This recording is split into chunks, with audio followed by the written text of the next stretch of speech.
Welcome back, everyone, to the Deep Dive, where we plunge right into some fascinating sources, trying to find those, surprising facts and powerful insights, the things that really make you feel well-informed. And today, our mission is to unpack a really rich, intricate story. It's got political intrigue, personal tragedy, and a chilling murder mystery, all set against 18th century Japan and stretching way up into the wild north, Ezogashima. Our sources today center on Chamberlain Sano. He's a high-ranking official in Edo, and his family, and, well, a whole series of events that are going to challenge, I think, your ideas about justice, loyalty, maybe even reality itself. Absolutely. And the real question we're tackling, I think, is how these really personal quests, for justice, for survival, how do they get tangled up with big political conflicts? Right, and cultural clashes, too. Exactly. Especially when things get weird. Like, is it madness or is it something supernatural? Because you're diving into this world where, like, honor codes meet primal instincts. And old beliefs crash into new problems. Yeah, it shapes things in really unexpected ways. So let's start at the beginning. We meet Chamberlain Sano and his family. It's supposed to be this happy occasion, right? A moon viewing party in Edo. But then, boom, disaster strikes. Sano and Lady Reiko's 8-year-old son, Masahiro, he just vanishes. Yeah, devastating. And it's clear pretty quickly, like you said, this isn't just a random tragedy. It feels like a political move right from the start. It absolutely is. Who's behind it? Well, we find out it's Lord Masahiro. He saw his big rival, long-standing enemy. He arranged the kidnapping, and he sent Masahiro far, far away. Where? To Ezogashima, that remote northern territory. So right away, this sets up Sano's entire motivation for everything that follows. It's personal. It becomes this incredibly visceral quest for Sano and Lady Reiko. Wow. She has this fierce maternal determination. Sano doesn't want her to come, says it's too dangerous. Well, understandable. I mean, the journey sounds brutal. Right. But she insists. She overrides him. She says she has to be there the moment Masahiro is found. Even if it costs her life. That's intense. It really shows her spirit. Though you have to think, her being there must add so much pressure for Sano. Oh, definitely. High stakes just got higher. But they aren't completely alone in this. There's Hirata. He's Sano's former retainer, now a Ronin, a masterless warrior. And he's not just any warrior. He's studying Dimmak, this mystical martial art. Dimmak. Sounds intriguing. It is. Deals with pressure points, spirit, that kind of thing. Yeah. And somehow, even far away, he senses Sano is in trouble. He feels this, involuntary cry for help through his training. Wow. So he just drops everything. Instantly. Abandons his own spiritual quest to go back to his master. That's loyalty and maybe something more. So Sano, Reiko, Hirata, their little group, they set off on this war junk. The journey is just awful. Terrible weather, snow, wind. Yeah, sounds nightmarish. Until this huge blizzard hits them in the Strait of Suguru. The strait between Honshu and Ezogashima. Treacherous waters. Exactly. Their ship runs aground, the back breaks off, they're stranded. Stranded. In Ezogashima. Middle of nowhere, covered in snow. The isolation must have been terrifying. Utterly terrifying. And their first encounter there, it's with the native Ezo people, the Ainu. Right, and from the Japanese point of view, they seem, well, uncivilized. Imposing figures dressed in furs. Their first reaction isn't friendly either. They tell them to go home. Yeah. But Sano appeals to their compassion, and eventually they agree to give them shelter. And they have this guide, right? The rat. Ah, yes, the rat. And Ezo, but kind of an outcast among his own people. He calls himself a misfit, but he's crucial because he can interpret. That whole cultural disconnect, needing translators, you see that pop up again and again. It really underscores how alien this place is for Sano and Reiko. And Sano realizes pretty fast his fancy title from Edo means nothing here. Totally different rules. Completely. And there's this, atmosphere of fear around the locals.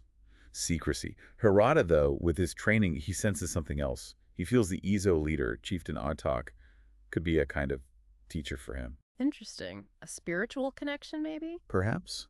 Suggesting wisdom comes from unexpected places. So they eventually reach the Japanese outpost, Fukuyama City. Yes, the castle there, ruled by Lord Matsume. But when Sano meets him, it's not the man he remembered. No, far from it. Matsume is, gaunt, wild-eyed, seems totally mad. That's alarming. What could have possibly happened to him out here? It's a huge red flag, and things escalate immediately. Japanese samurai led by this guy called Deer Antlers, Captain Okimoto. Yeah, Deer Antlers. Yeah. They confront Sano's group, disarm them. They're essentially prisoners now. So much for arriving and taking charge. Exactly. Sano realizes, the trouble in Ezogashima isn't something they need to find. It's found them. And right away, he's dragged into another mess, a murder. Yeah. On top of everything else, Tekare, who was Lord Matsume's Izo mistress, she's been killed. How? With his spring bow trap, a hunting weapon. Okay, that's specific. And the really weird part, Lord Matsume is obsessed with her body. He's enshrined her remains in a tea cottage, and he seems possessed by her spirit. Possessed, seriously. The story just keeps getting wilder. It really does. And the stories about Tekare, they totally clash. The Izo say she was their shamanist, their spiritual leader, stolen by Matsume. They wanted her back.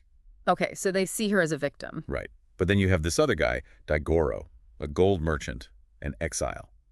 He says Tekare was ambitious, manipulative, used men, called her the Empress of Snow Country. Empress of Snow Country, quite a title. He claims she left him for Matsume willingly. He thinks maybe her husband killed her or other jealous Izo. So who do you believe? It's a mess. Exactly. Truth gets murky fast when you have secrets, desires, cultural divides all mixed up. And while Sano's trying to untangle this murder, Reiko is still desperately searching for any sign of Masahiro. Yes, her own investigation. She phones a castle maid, Lilac. Lilac confirms Masahiro was brought to Matsume's rooms and his escorts. Executed. Oh, God. So Matsume lied, and this makes his madness seem much more calculated. Sinister. Definitely ups the danger level for Reiko, too. Yeah. Then there's another twist. They find Lord Matsume's secret diary. A diary? What does it say? Shocking stuff. It reveals Matsume himself was planning to kill Tekare. Wait, the supposedly possessed lover wanted to kill her. Why? He wrote that he'd grown to fear and revile her, believed she'd destroyed him. So now Matsume is also a suspect in the murder he's supposedly investigating. Or being possessed over. It complicates things massively. Another potential killer, another motive. Sano must be reeling. And just to make things even more chaotic. There's a plague. A northern plague breaks out among the castle guards. A plague? Seriously? Yeah, creates chaos, weakens security. Seems random, but you just know it's going to play a part somehow. Meanwhile, what about Hirata? With his mystical senses. He's getting stronger. On a hunt with the Ezo, he starts perceiving the spirit of the land, Ainu Mosir. And he uses these heightened senses at the murder scene. Finds clues. Tiny clues. Little fibers from the spring bowstring. And he senses something small, foreign. Later turns out it's a toothpick. A toothpick? Huh. So his training is actually helping the investigation practically. Yeah, it's not just abstract spiritual stuff. It's yielding concrete results. But then things take a devastating turn for Reiko. Oh, absolutely heartbreaking. She's trying to rescue Masahiro, searching the castle keep. And she finds his toy horse and a bloody blanket. No. Does she think? She thinks he's dead. The grief just overwhelms her. Turns into this, consuming need for vengeance. I can't even imagine that must put a huge strain on her relationship with Sano. Immense strain. She's lost in grief and anger. But then, the truth about Tekare's murder starts to unravel. And it is complex. Okay, layer by layer. Who actually did it? First, Gizemen confesses. He's Lord Matsume's uncle. The uncle. Why? He claims it was his duty as a samurai. He saw Tekare as this evil influence, blinding his nephew with her charms, a whore who hated the Japanese. He had to remove her. Okay, so Gizemen is the killer. Case closed. Not quite. Reiko finds out Wente, Tekare's own sister, helped him. The sister? Why would she do that? Wente admits she set the trap, but says it was Gizemen's idea and she only meant to hurt Tekare, not kill her. A mistake. A mistake. That seems convenient. What was her motive? Long-standing jealousy. She says Tekare was selfish, denied her a man she wanted. Wente decides to help Reiko now, maybe to atone. So, uncle and sister conspired. Anyone else? One more. Orahenka, Tekare's husband. He confesses he intended to kill Tekare too. Her husband as well. What is going on? He was in love with Wente, the sister, and wanted to marry her. He actually came to Fukuyama planning Tekare's murder. This is unbelievable. So Matsume wanted her dead, Gizemen did kill her with Wente's help, and Urahenka planned to kill her. A tangled web, isn't it? Revenge, jealousy, perceived duty, love. Everyone had a reason. It really shows how complex motives can be. But amidst all this darkness, there's some light, right? About Masahiro. Yes, a truly miraculous turn. 2 guards confess. Confess what? They helped Masahiro escape the castle. He wasn't killed. He was found later by some Ainu boys. He's alive. Thank God. Reiko must have gone from despair to... Instantly. Total shift. Desperate hope. She grabs Wente and they race off to find him, using the toy horse, trying to track his scent. But just when things look hopeful, Gizemon strikes again. Yeah, the uncle. He finds out Wente talked, that she betrayed him.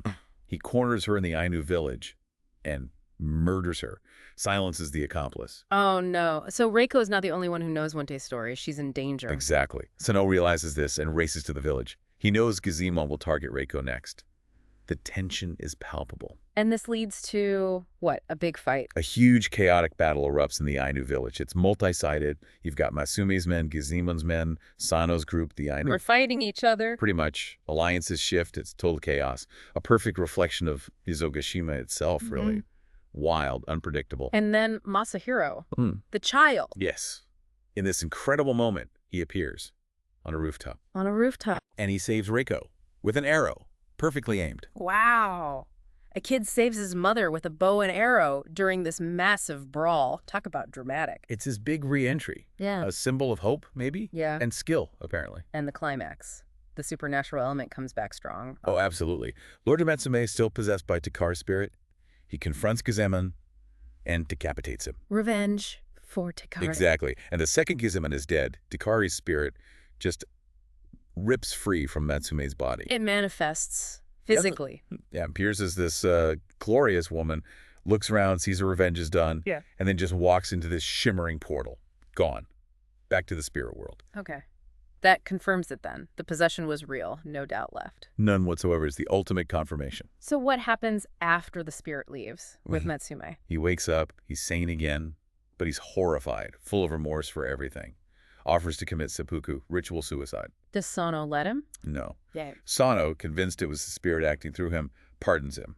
Asks him to stay on as Lord, try to heal the place. A merciful decision, given everything. It is. And for a moment, there's harmony. The castle community starts to mend. You even see Japanese and Ainu kids having a snowball fight. A little moment of peace. But they have to leave Ezogashima eventually. Right. And as they sail away, the complexities don't just vanish. Masahiro, the little hero, he's boasting about killing enemies. And Reiko is deeply troubled by this violence now ingrained in their lives. Yeah, the cost of survival. Exactly. And Sano knows he has to go back to Edo and face Lord Matsudera, the man who started it all. The fight isn't over. That dream of a place where nobody had to kill to survive seems pretty far off. Still elusive, yeah. Even in this wild land, human conflict finds a way. So after this incredible deep dive, this journey through Ezogashima, what does it all tell us about justice versus vengeance, or how beliefs can literally shape reality? It really makes you wonder, doesn't it? I mean, if a spirit could possess someone like that, influence their actions, how many figures in history we call mad? Were they really themselves? Or just, vessels? That's a chilling thought. And what other truths are out there? Hidden in the wild places of the world, or maybe even within ourselves, just waiting for the right conditions or the right spirit maybe to bring them out, makes you think.